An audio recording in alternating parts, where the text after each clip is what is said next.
Hello everyone, this is Priya Singh from SR Public Senior Secondary School, and today we are going to start chapter number 16 of class 7, which is light. So let me introduce you first what all topics we will be covering in this chapter. We'll start with the introduction of light, then rectilinear propagation of light, reflection of light. Then we'll study about the different types of images that are real and virtual. Then spherical mirrors, their uses. Then lens, their types and their uses. And at last, we'll study about the spectrum. So starting with light. Light is a form of energy which enables us to see things. We see light entering the window because of dust particles. If the room was absolutely dust free, the path of light would not be visible. So whenever we switch on a torch or when we see light entering the window, how do we see that? We see that because of the dust particles. If the dust particles would not have been there, then we would not be able to see the light. And what is it? It is a form of energy which enables us to see things. We also know that plants undergo photosynthesis by using sunlight. So light is essential for life on Earth. Next is rectilinear propagation of light. Now what is this? It is a property of light traveling in straight line. We know that light always travels in straight line. Take an example that when you go to see a film in a theater, what do we see? We see a beam of light coming from the projector and it falls on the screen. So if we observe that, that is a straight beam coming. If we switch on a torch, from that also the light that comes from that travels in straight path. Let us see through an activity. Observe the figure given on right hand side. A boy is there holding a tube and on the other end a candle flame is there. So when we observe it from the straight tube, the boy can see the candle flame easily. But in the second one, if we observe it through the bent tube, will the boy be able to see the candle flame? No, because light cannot bend. Let us see one more activity. Here, 3 cardboards are taken of the same size. Make them stand straight and parallel on a table using a wooden support. Now make holes in them at exactly same horizontal level. On one side a burning candle is there, and from other side if we observe that, what do we see? That if the holes will be in straight line and the candle kept in front is also at the same level of the hole, then the light, we can see the candle flame easily. I repeat it. Take 3 cardboards and make them stand straight on a table and make the holes in them at exactly same level and keep a candle flame in front. From the other side, if we try to look at the flame, we will be able to see that. Why? Because light is traveling in straight line through the holes. But if we try to move any of the cardboard or the candle, we won't be able to see the flame because light will not be able to bend itself. So in the first activity, the boy was able to see the candle flame from a tube which was straight. After bending, the flame was not visible. And in second activity also, if we move the cardboard, the candle flame will not be visible. This shows that light travels in straight line, and this property of light is known as rectilinear propagation of light. Next is reflection of light. What is reflection of light? Bouncing off of light from a surface is called reflection of light. When light falls on an object, the part of it is bounced off from this surface. When this bounced light falls on our eyes, we can see the object, and all the objects around us bounce off a part of light falling on them. See in the figure how this girl is able to see the tree, because when the sunlight falls on tree, after reflection from the tree, the light reaches our eyes, and that is why we are able to see the objects. An object with smooth and shiny surface such as mirror or a polished metal surface reflects more light than an object with a dull surface such as a book or a wall. More shinier the surface, more light will be reflected, and if the surface will be dull or it is less shiny, then less light will be reflected. Now when we look ourselves into the mirror, we are the object, and what we see into the mirror, that is an image. So reflection of light is bouncing off of light from a surface. See in the figure, first figure here, a torch is switched on, and in front of that a mirror has been kept. Now when we switch on the torch, a beam of light will come out from the torch and it will strike the mirror. But after striking, as you see, the light has changed its direction, or light has been reflected back. And what do we observe? That it reflects back at an equal angle. See the figure on the right hand side, an incident ray is there. After striking the mirror, this blue line is the mirror. So after striking on the mirror, it is reflecting back. So the angle of incidence is equal to the angle of reflection. The ray which is striking on the mirror, that is known as incident ray, and the ray which is reflecting back is known as reflected ray. And in normal, it is the perpendicular from the reflecting surface, and the angle between the incident ray and the normal is known as angle of incidence, and angle between normal and reflected ray is known as angle of reflection. So angle of incidence will always be equal to the angle of reflection. Now we can see images on surfaces that reflect most of the light falling on them. We can see image on stainless steel plates also, on spoon also. Sometimes we see the reflection of moon or tree in water also. Here in the image at the bottom, the reflection of mountains and trees is can be seen on water.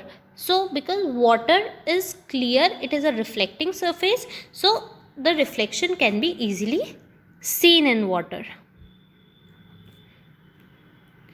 Now the images that we see, they are of two types. They can be real image or virtual image. I'll give you an example first. Whenever we go to see a movie in cinema hall, we see the light coming from the projector and it falls on screen. So that image which is formed on the screen is known as real image, and the image of ourselves when we look into the mirror, that is a virtual image. So what is the difference between these two? First, light rays actually meet to form a real image. The light which is coming from the projector, that is actually meeting, and that is why the real image can be seen. Virtual image, light do not actually meet to form a virtual image, they seem to meet, हमको ऐसा लगता है कि वो meet हो रही है एक पॉइंट पे, but generally they do not meet, and that is when the virtual image is formed. Second difference is the image is generally inverted. Inverted means upside down. In real image, the image is generally inverted, and virtual image, the image is generally erect. Erect means Sidhi image दिखती है. If the arrow is upward, the image will be seen upward only. Like when we look ourselves into the mirror, what do we see? We see ourselves straight only, means head is at the top and legs are bottom. So in virtual image we see the image is erect, but in real image it is inverted, means that is upside down. अगर हम एक arrow draw करेंगे और वो उसकी real image देखेंगे तो वो क्या आएगी? The image will be inverted, means we will see the arrow head at the bottom. Third, image can be obtained on the screen. The image which is formed on the screen is the real image, and virtual image, it cannot be formed on the screen. Fourth, this image is in front of mirror and behind the lens. Means ये हमेशा mirror के front में होती है और lens के behind होती है. And virtual image, the image is behind the mirror and in front of the lens. Lens we will be studying next later in the chapter. Real image we can reach to it, and virtual image we can't reach to it. Like if when we go to cinema halls, can we touch that screen? Can we touch that image? Yes, we can. So that is a real image, means we can reach to it. And virtual image, we cannot touch our image on the mirror. We cannot reach to it because that is behind the mirror. So we cannot touch it. Example, cinema screen, and our image in the plane mirror is the example of virtual image. This was all about images. Now next comes image formation in plane mirror. The properties of image when we look ourselves into the mirror. First is it is upright, means see in the figure when the man is standing in front of the mirror, he is standing upright, his head is at the top. So when he is looking into the mirror, his image is also upright. It is the same size as the object. The size of the object is same. It is as far behind the mirror as the object is in front of it. That means the distance from object to the mirror is equal to the distance from mirror to the image.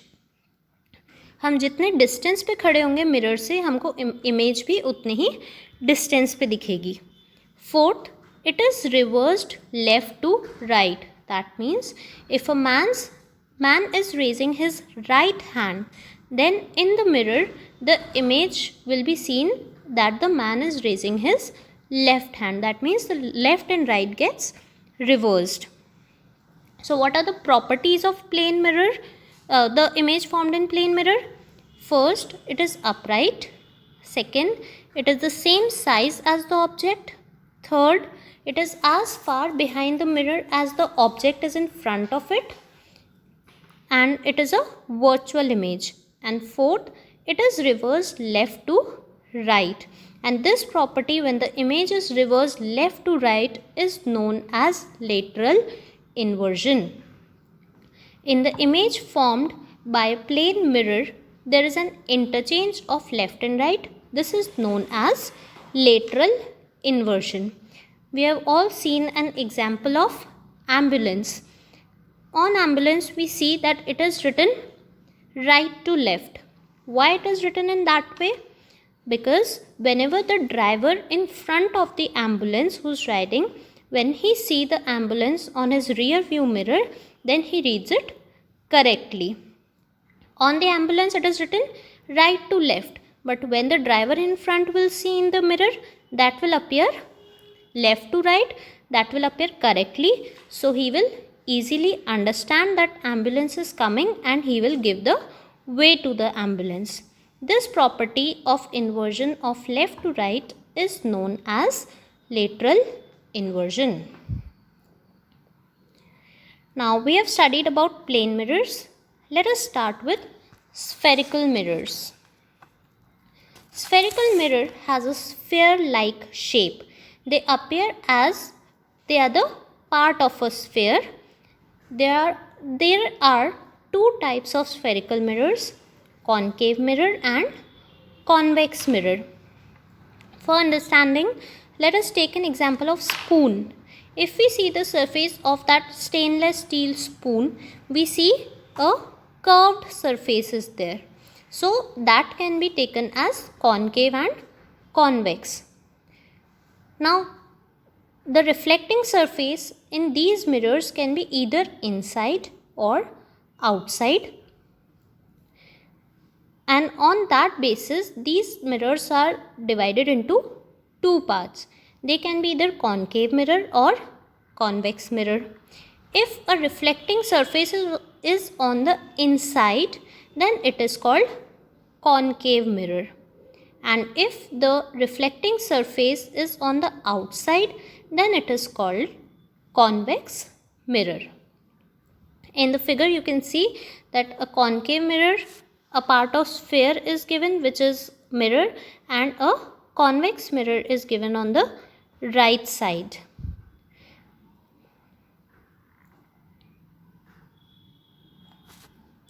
Now let us understand some terms related to the mirror. First is pole. The center of a mirror is called its pole. Observe the figure. Here a sphere is given. On both the sides red dot is there. One can be considered as convex mirror. The one on the left side can be considered as convex mirror, and the one on right hand side can be considered as concave mirror. So the center of the mirror, both the sides where dot is there. On left hand side convex mirror is there. So this dot at the center of the mirror is known as pole. And on the right hand side concave mirror, again the center of the mirror has been marked with red dot. It is also called the pole. Second is the center of curvature. The center of the sphere of which mirror forms a part is called the center of curvature. Means the black dot which is there in the center of the sphere, that represents center of curvature. Third one is principal axis. The line passing through the center of curvature of the mirror and pole. We see a dotted line is passing from red dot to black dot and again to the red dot. That means the line passing from center of curvature to pole is known as principal axis. Fourth one, radius of curvature. The radius of the sphere is called the radius of curvature. First we have read about the pole. The center of mirror is called the pole. Then center of sphere is called center of curvature. The line passing through center of curvature and pole is called principal axis, and the radius of the sphere is called radius of curvature. Fifth comes principal focus. The point at which all rays parallel to principal axis meet after reflection is called principal focus. Means the lights after reflection, they are meeting at a point. Observe in the figure, on the left hand side concave mirror is there. So after reflection the lines are meeting at point F. This is known as principal focus of concave mirror. And in convex mirror the lines appear to meet at point F. So this is the principal focus of convex mirror. In concave mirror real focus is there because the lines are actually meeting at a point. But in convex mirror, virtual focus is there because the light appear to meet but they are not actually meeting. So this is known as the virtual focus of the mirror. Next, 6 is focal length. The distance from focus to pole of the mirror is called focal length of the mirror. That means the distance between F to P is known as focal length. The point at which the lines are meeting is known as the principal focus, and the distance from pole to focus is known as focal length. Now let us see the applications of these spherical mirrors, where these mirrors are used practically. First is concave mirror. They are used to concentrate sunlight to produce heat energy. They are also used in solar cookers. Second, they are used in torches and car headlights to reflect the light of the bulb to form a powerful beam of light. The mirrors which are used in front of cars and on the car headlights, they are the concave mirrors. The astronomical telescope used large concave mirrors to form an image of the star or planet. We see the enlarged image of planet or the star through telescope because of the concave mirrors only. It is also used by dentists to see a magnified image of the teeth.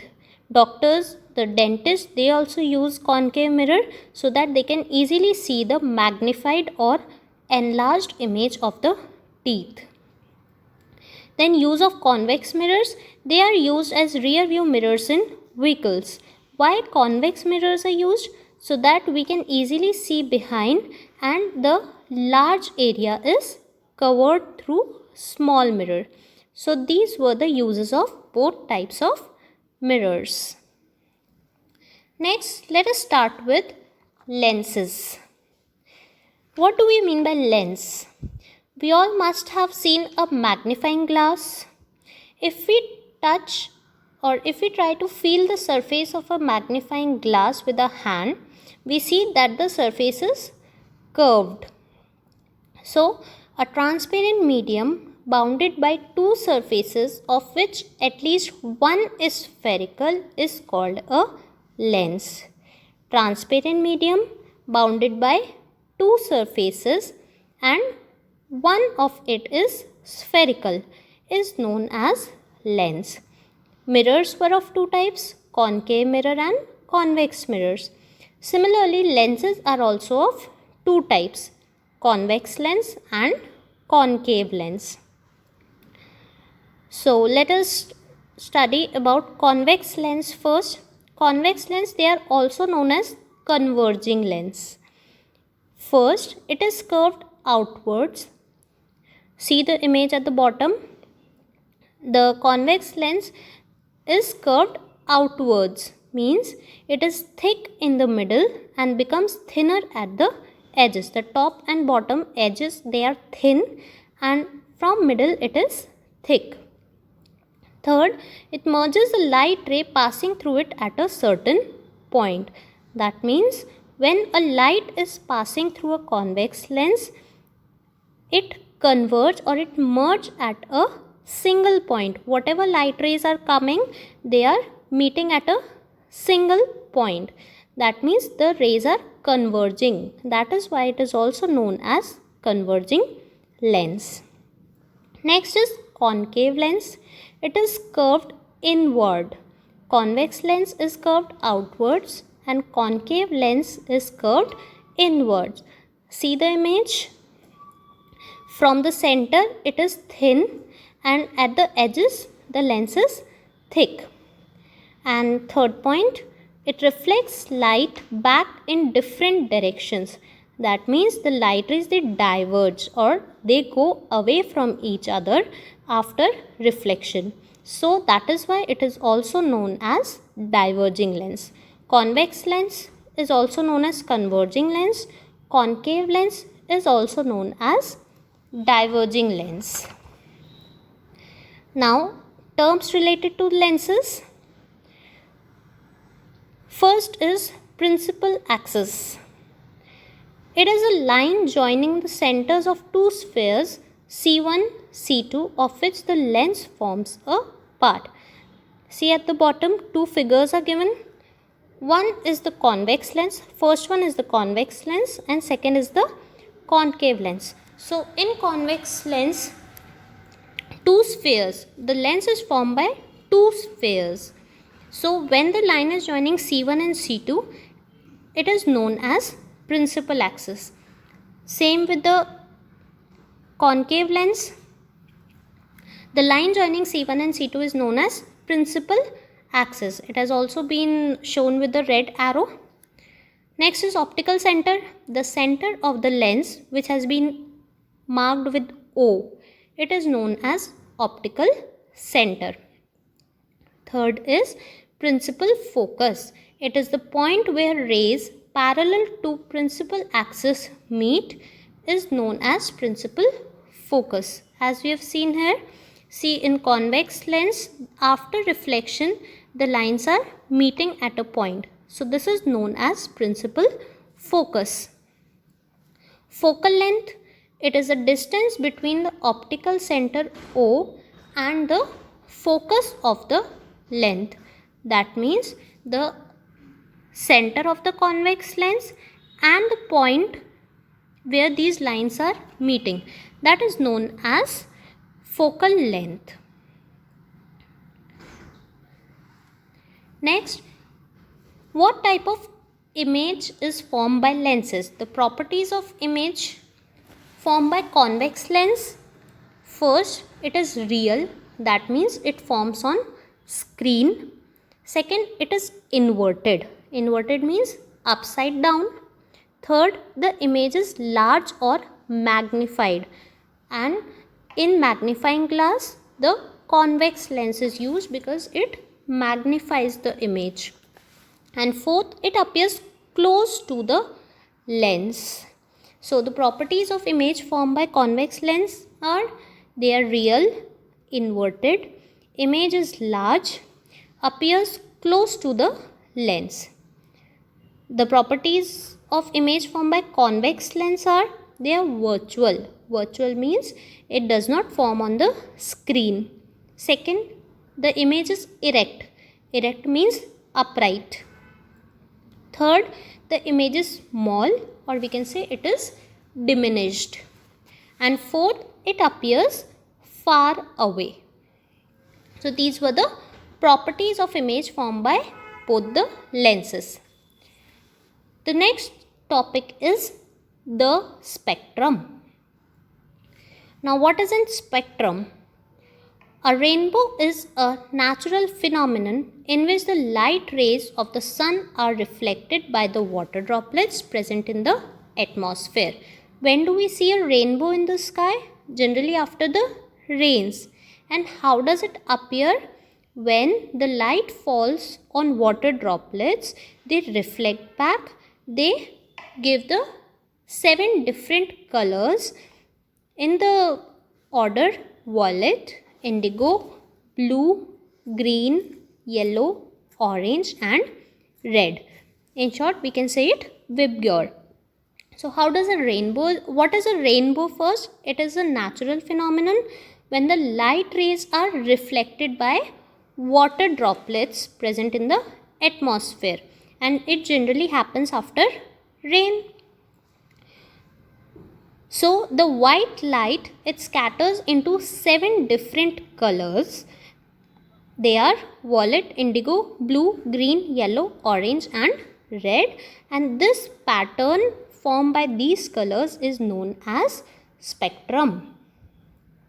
There was a scientist named Isaac Newton. He showed that a triangular piece of glass called a prism can produce a spectrum. See in the figure, a triangular glass has been kept which is called prism.